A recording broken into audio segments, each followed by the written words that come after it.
Myself Rashmita Savaliya, આઈ એમ અ financial leader.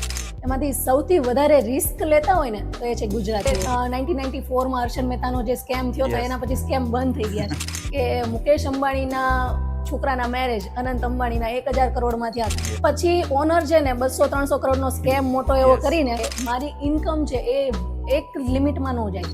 એમાં તમારે શું લૂફોલ્સ છે, કઈ કઈ સ્કીમ્સ ચાલી રહી છે. ગરીબ માઇન્ડસેટ કેવું હોય છે કે ભાઈ તમે એક મોટું એવું નેટવર્ક ક્રિએટ કરી શકો છો. એટલીસ્ટ ઇન્વેસ્ટમેન્ટ કરીએ છીએ ને પોતાના પૈસા હોવા જોઈએ, તો એટલીસ્ટ ટર્મ ઇન્સ્યોરન્સ તો તમારી પાસે હોવો જ જોઈએ. હલો મિત્રો, કેમ છો? સ્વાગત છે તમારું ગુજ્જુ હેલ્ધી પોડકાસ્ટની અંદર, અને જેની ટેગલાઇન છે સંઘર્ષથી સફળતા. આજના સમયની અંદર બધા હેપી છે, બધા ખુશ છીએ આપણે. કેમ કે સારી રીતે આપણું પ્લાનિંગ ચાલે છે, સારી રીતે આપણે કામ કરીએ છીએ, સારા એવા પૈસા પણ કમાઈએ છીએ. પણ હરેક જગ્યાએ એક જ પ્રશ્ન હોય છે, પૈસા તો કમાઈએ છીએ, પણ એ પૈસાને કઈ સાચી જગ્યા પર જો આપણે ઇન્વેસ્ટમેન્ટ કરીએ અને આપણું પોતાનું ફ્યુચર અને આપણા ફેમિલીનું ફ્યુચર આપણે બનાવી શકીએ. તો એ ઘણી બધી મિસ હોય છે, આપણે ઘણી બધી મિસ્ટેક થતી હોય છે કે રાઈટ પ્લેટફોર્મ અથવા તો રાઈટ કોઈ ડિસિઝન આપણને મળતું નથી. તો આજે આપણી સાથે એક એવા વ્યક્તિ છે જે પોતે ઘણા સમયથી એના ઉપર કામ કરી રહ્યા છે. પોતે એક એવું સમજો કે એક ઇન્વેસ્ટમેન્ટ લીડર છે, પોતે એક્સપર્ટ છે, અને ઘણા સમયથી ઘણા બધા લોકોને સારી જગ્યા પર કઈ રીતે ઇન્વેસ્ટમેન્ટ કરાય ને એનું ઘણું બધું સારું એવું મસ્ત સજેશન આપ્યું છે. તો વધારે સમય ના લેતા મુલાકાત કરીએ આપણે રશ્મિતાબેન સાવલિયા. હલો મેમ, કેમ છો? Thank you, I am fine. Okay, welcome to Gujju healthy podcast. Thank you so much. Ma'am, almost તમારી ઓળખાણ તો થઈ છે, આપણે ઘણી બધી ડિસ્કસ થઈ છે. તો હવે પહેલા તો તમારો પરિચય થોડોક આપણા વ્યુઅર્સને આપી દો. ઓકે, માયસેલ્ફ રશ્મિતા સાવલિયા, આઈ એમ અ ફાઇનાન્શિયલ લીડર. છેલ્લા 5 વર્ષથી અમે ઇન્વેસ્ટમેન્ટ ફિલ્ડની અંદર વર્ક કરી રહ્યા છીએ, અને મારો ગોલ એ છે કે મેક્સિમમ ફેમિલીને પ્રોટેક્શન પ્રોવાઈડ કરવું અને સાચો રસ્તો બતાવીને જે પણ લોકો ઇન્કમ અર્ન કરે છે એ ઇન્કમને કઈ જગ્યાએ ઇન્વેસ્ટમેન્ટ કરવું એનું યોગ્ય માર્ગદર્શન આપવાનું વર્ક કરીએ છીએ. Okay ma'am, thank you so much. તમે આવું સરસ મજાનું કામ કરો છો, કેમ કે આજના સમયની અંદર ખરેખર લોકોને જરૂરિયાત છે કે કઈ જગ્યા પર આપણે આપણી જે ઇન્કમ કરીએ છીએ તો એની સારી જગ્યા પર આપણે ઇન્વેસ્ટમેન્ટ કરી શકીએ. તો મારો તમને સૌથી પહેલો પ્રશ્ન એક જ છે, અત્યારના યુવાનો જે છે તો ખરેખર એ લોકો કઈ એવી ભૂલ કરે છે કે જે કઈ રીતે એ પોતે સારું એવું કામ કરી અને જે પૈસા બનાવે છે અને એની સારી જગ્યાએ પણ ઇન્વેસ્ટમેન્ટ કરવું જોઈએ, પણ લોકો કરતા નથી? એક વસ્તુ છે કે બ્લાઇન્ડ ટ્રસ્ટ.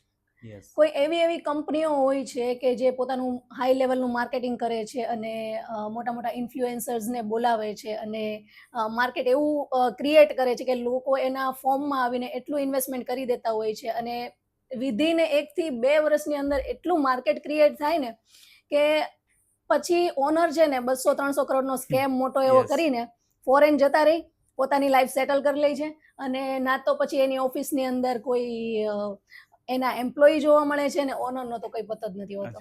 એટલે લોકો એવી ભાગદોડમાં હોય છે કે મારે રાતોરાત કરોડપતિ બની જવું છે. બટ એક વસ્તુ એ છે કે સિસ્ટમેટિક પ્લાનિંગ હોવું જોઈએ, ગોલ બેઝ પ્લાનિંગ હોવું જોઈએ, અને ટ્રસ્ટેડ અને બ્રાન્ડેડ કંપનીની અંદર હોવું જોઈએ, અને વેલ ટ્રસ્ટેડ ફાઇનાન્શિયલ એડવાઇઝરનો કોન્ટેક્ટ એમની પાસે હોવો જોઈએ.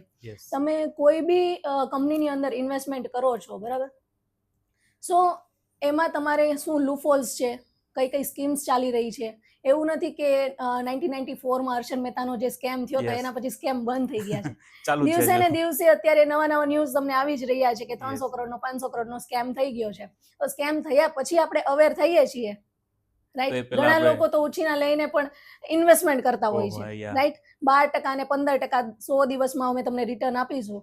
સો એ એકચ્યુઅલમાં પ્રેક્ટિકલી પોસિબલ જ નથી. સ્ટીલ લોકો એવી ભૂલો કરી રહ્યા છે અને ફેમિલી આમાં ને આમાં બરબાદ થઈ રહ્યા છે દિવસે ને દિવસે. યસ. તો ખરેખર આ જે બેઝિક બધી ભૂલો છે ખરેખર આ જ છે, ને એમાં મેન છે પાવરફુલી સોશિયલ મીડિયા. યસ. ઓકે, તો એના ઉપર ખરેખર ધ્યાન રાખવું જોઈએ. યસ, કે ગમે એટલા મોટા ઇન્ફ્લુએન્સર આવીને બી આ કંપનીનું માર્કેટિંગ કરી જાય છે ને તો બી આપણી કોન્શિયસનેસ એવી હોવી જોઈએ કે મારે આમાં ઇન્વેસ્ટમેન્ટ કરવું કે કેમ. એટલીસ્ટ ઇન્વેસ્ટમેન્ટ કરીએ છીએ ને પોતાના પૈસા હોવા જોઈએ. રાઈટ, ગામમાંથી લીધેલા ના હોવા જોઈએ. યસ. Okay, thank you. તો હવે મારો બીજો પ્રશ્ન એવો બી છે તમને કે એક ગરીબ માઇન્ડસેટ હોય, એનું માઇન્ડસેટ એવું હોય કે આપણે ખર્ચો ઓછો કરીએ, અને બીજું કે જે રીચ માઇન્ડસેટ છે, તો એ બંનેમાં ખરેખર તફાવત શું હોય? જો એક માઇન્ડસેટ છે ને એક ફેમિલી બેકગ્રાઉન્ડથી ક્રિએટ થતું હોય છે, રાઈટ. અને ફોર એક્ઝામ્પલ હું વાત કરું કે માઇન્ડસેટ જેમ કે શિવાજી છે, શિવાજીની માતા હતા જીજાબાઈ, રાઈટ. તો જીજાબાઈ શિવાજી એક રમત રમતા હતા ને ઉપરથી એના મમ્મી જોતા હતા કે ભાઈ કેવું રમે છે તો એ હસતા હસતા એ ગેમ હારી જાય છે. એના મમ્મી ઉપરથી જોતા હતા ને ઉપર બોલાવીને એક તમાચો માર્યો કે ભાઈ તું રમતમાં પણ કેમ હારી ગયો, રાઈટ. સો આ એક વસ્તુ એવી છે કે પછી એના મમ્મીએ જે લેસન આપ્યો ને એના પછી એ કોઈ ગેમ હાર્યા જ નથી, કોઈ બી યુદ્ધ એ હાર્યા નથી, બધા જ જીત્યા છે. બેસ્ટ લર્નિંગ હતું એમનું. બેસ્ટ લર્નિંગ હતું. અને ગરીબ માઇન્ડસેટ કેવું હોય છે કે ભાઈ હું ઓછો ખર્ચો કરું, but we have to focus on કે મારી મલ્ટિપલ સોર્સ ઓફ ઇન્કમ હોય. યસ, એ ત્યાં કોઈ વિચારતું નથી. યસ. ઓકે. મની માઇન્ડસેટમાં કેવું હોય છે કે ફોર એક્ઝામ્પલ આપણે લઈએ કે મુકેશ અંબાણીના છોકરાના મેરેજ અનંત અંબાણીના 1000 કરોડમાં થયા હતા. સો એમને ખ્યાલ છે કે મારી ડેઈલીની ઇન્કમ શું છે, રાઈટ. તો એ જે રીચ લોકો છે એ શેના ઉપર ફોકસ કરશે કે હું મેક્સિમમ વેલ્થ ક્રિએટ ક્યાંથી કરી શકું, બરાબર. અને લાઈફસ્ટાઈલ જે છે એકદમ ક્લાસિક વેમાં જીવે, બરાબર, એકદમ સ્ટાઇલિશ વેમાં લાઈફસ્ટાઈલ જીવતા હોય છે. સો એની જે લાઈફસ્ટાઈલ છે એ લોકો મેન્ટેન રાખતા હોય છે અને એટલા માટે એ લોકો ખર્ચા ઉપર ફોકસ કરતા હોય છે, right. So this all are mindset. આપણે ખર્ચો ઓછો કરીએ છીએ એના મતલબ એવો છે કે ભાઈ આપણી ઇન્કમ એ પ્રમાણમાં લિમિટેડ છે. યસ. પણ ફોકસ તો લોકો ત્યાં નથી કરતા ખરેખર કે જ્યાં હોવું જોઈએ કે ભાઈ આપણી જે ખર્ચાળ જિંદગી છે અને એમાં તો કંઈ આપણે કરી જ નથી શકવાના, પણ ફોકસ એવું હોવું જોઈએ કે એક્સ્ટ્રા ઇન્કમ સોર્સ આપણે ક્યાંથી કરી શકીએ. પણ આ બેઝિક પ્લાનિંગ છે પણ ખરેખર કોઈ લોકો ઉપયોગ નથી કરતા. હવે અત્યારના સમયની વાત કરીએ રશ્મિતા મેમ, કે જે અત્યારનો યુગ છે, અત્યારના યુવાનો છે, તો ખરેખર એક જ ધંધા પર ઇન્ડિપેન્ડન્ટ હોય છે. યસ. તો એના વિશે તમારું શું કહેવું છે? જો કોવિડની સિચ્યુએશન આવી ને ત્યારે લોકોને ખ્યાલ આવી જ ગયો છે કે ઘણા બધા બિઝનેસીસ શટડાઉન કરવા પડ્યા. રાઈટ. અત્યારે આપણે ઘણા બધા લોકોને જોઈએ છીએ કે ઓનલી મોટિવેશનલ સ્પીકર હોય, બટ એની બેકએન્ડમાં તમે જુઓ ને તો એ ઇન્સ્યોરન્સ ઇન્વેસ્ટમેન્ટ બિઝનેસ એ કરતા હોય છે, સોલારનો બિઝનેસ એ કરતા હોય છે અને અધર કોઈ રેસ્ટોરન્ટ બિઝનેસ પણ કરતા હોય છે. રિસેન્ટલી જ મેં એક જોયું કે એક ભાઈ છે, સો એની ઇન્કમ હાઈ લેવલની છે. સો એના સોર્સ ઓફ ઇન્કમ કયા છે?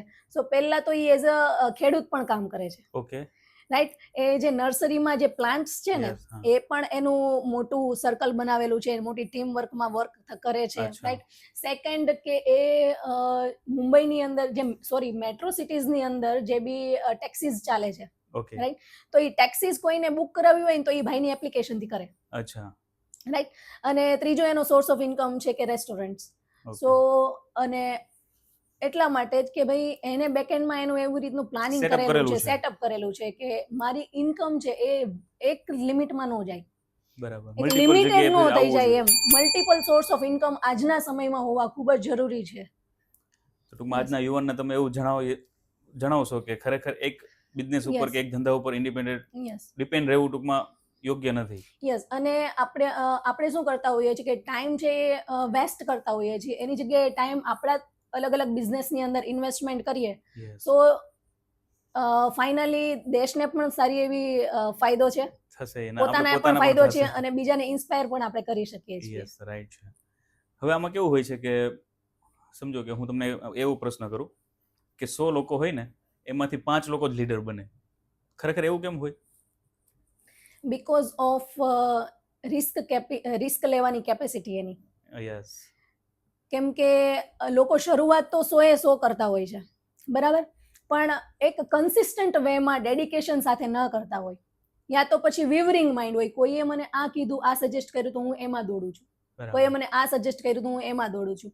હંમેશા લોંગ ટર્મ વિઝનથી આપણે કામ કરવું જોઈએ, ગોલ્સ રાખવા જોઈએ અને કેમ હું દેશને વધારે ને વધારે મેક્સિમમ યુઝફુલ થઈ શકું એના ઉપર વર્ક કરવું જોઈએ. અને મેમ હું તમને પાછી એક વાત કહું, દેશને તો ચલો આપણે પછીની વાત કરીએ, પણ પોતાના પરિવાર માટે ને પોતાના માટે તો થવું જ પડે ને.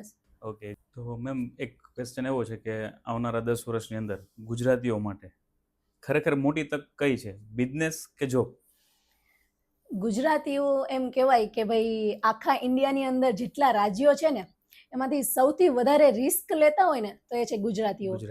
તમે લાસ્ટ 100-200 વર્ષનું બી રિસર્ચ કરશો ને તો અંબાણી લઈ લો, અદાણી લઈ લો, ટાટા લઈ લો, બધાનું મૂળ ગુજરાતી જ છે અને એ બધા અત્યારે બિઝનેસની અંદર ટોપ લેવલમાં છે, રાઈટ, અને ગ્લોબલ લેવલ સુધી છે.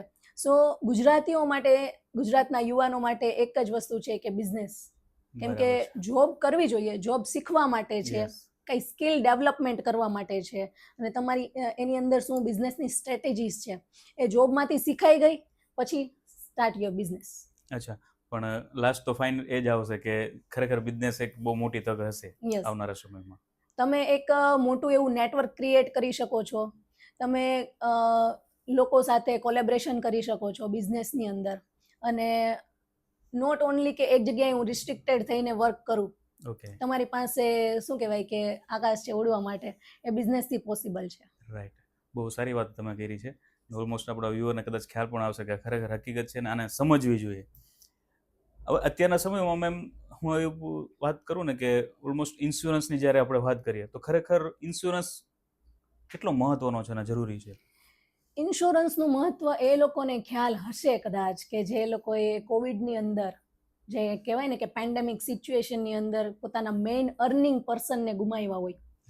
અને પછી હાલત કેવી થાય કે ફેમિલીને જોબ કરવા માટે જવું પડે, કોઈની લાચારી કરવી પડે, કેમ કે એની પાસે ઇન્કમ નથી. રાઈટ, અને છોકરાનું એજ્યુકેશન છે કે પછી એમના ફ્યુચરના જે ડ્રીમ્સ છે, રાઈટ, એમના મેરેજ છે, પોતાનું રિટાયરમેન્ટ છે, તો એનું પ્લાનિંગ કઈ રીતે કરશે? સો એનું જે બેકએન્ડ હોવું જોઈએ ને એ નથી એની પાસે. તો એટલીસ્ટ ટર્મ ઇન્સ્યોરન્સ તો તમારી પાસે હોવો જ જોઈએ કે જેમાં નાની એવી અમાઉન્ટમાં મોટું રિસ્ક કંપની લે છે. રાઈટ, કે મિનિમમ અમાઉન્ટની અંદર કંપની એટલું મોટું રિસ્ક લે છે, ચાહે આપણે હોઈએ તો આપણે 3 થી 4 ગણા કરીને કંપની પાછું આપે છે, અને નથી તો અમાઉન્ટ ફેમિલીને આપે છે. સો ઇન્સ્યોરન્સ ઇમ્પોર્ટન્ટ છે અને રહેશે જ.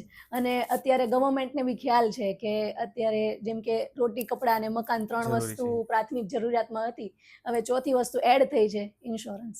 ઓકે, એટલે તમે વાત કરી છે કે કોરોના સમયે ઓલમોસ્ટ ઘણા બધા લોકો સમજી ગયા છે, પણ ઘણા બધા લોકો એવા બી છે કે હજી નથી સમજ્યા. તો મેમ તમે ઘણી બધી સરસ મજાની વાત તો કરી છે, પણ હું તમને એક એવું પ્રશ્ન પૂછું કે અત્યારના સમયની અંદર ઘણા બધા લોકો એવા છે કે એમને કંઈક કરવું છે, એમનું પોતાનું કરિયર બનાવવું છે, જેમ કે તમે કીધી ઇન્વેસ્ટમેન્ટ, તો એવા ઘણા બેસ્ટ ઇન્વેસ્ટમેન્ટ પ્લાન છે, અથવા તો એની અંદર પોતાનું કરિયર બનાવવું છે, તો ખરેખર એ લોકોએ શું કરવું જોઈએ ને એના વિશે તમે શું એડવાઇસ આપવા માંગો છો? એ લોકોએ પહેલાં તો એનો વાય ક્લિયર હોવો જોઈએ અને લોંગ ટર્મ પર્પઝ હોવું જોઈએ કે મારે આ ફિલ્ડની અંદર વર્ક કરવું છે, પોતાની પાસે સારું એવું નેટવર્ક હોય અને ઓલરેડી ફાઇનાન્સનો બેકગ્રાઉન્ડ એમનું હોય. સો એમને આપણે ડેફિનેટલી સપોર્ટ કરીએ છીએ અને એમને ડેવલપ કરીએ છીએ અને ટ્રેન કરીએ છીએ, જે ફ્રી ઓફ કોસ્ટ હોય છે. અમારો 11 જણાનો સ્ટાફ એમની પાસે અવેલેબલ હોય છે એમને કોઈ બી ગાઈડન્સ કરવા માટે. અને અમારી પાસે ટ્રેનિંગ હોલ અવેલેબલ છે કે ત્યાં અમે ક્લાયન્ટ મીટિંગ પણ કરીએ છીએ અને adviser meeting, life planner meeting પણ કરીએ છીએ. સો એમને ફૂલ સપોર્ટ પણ મળી રહે છે. અચ્છા, તો ટૂંકમાં કોઈ પણ એવા વ્યક્તિ છે તો ખરેખર એ તમારી મદદ લઈ શકે છે અને તમે એમને મદદ કરી શકો છો. Definitely. Okay, thank you so much. તમે ઘણી બધી રસપ્રદ માહિતી આપી અને ઘણા બધા આપણા વ્યુઅર્સ જોતા હશે તો એમને કદાચ ક્યાંક ને ક્યાંક અટકશે ને એ લોકો તમારો 100% કોન્ટેક્ટ કરશે. તો ખરેખર મિત્રો, આજના પોડકાસ્ટની અંદર બહુ સરસ મજાની માહિતી મળી. ઓછું હતું પણ ઘણું બધું સમજવા જેવું હતું. તો મેમનો આપણે ધન્યવાદ કરીએ. Thank you so much ma'am, તમે એટલો તમારો કિંમતી સમય કાઢ્યો.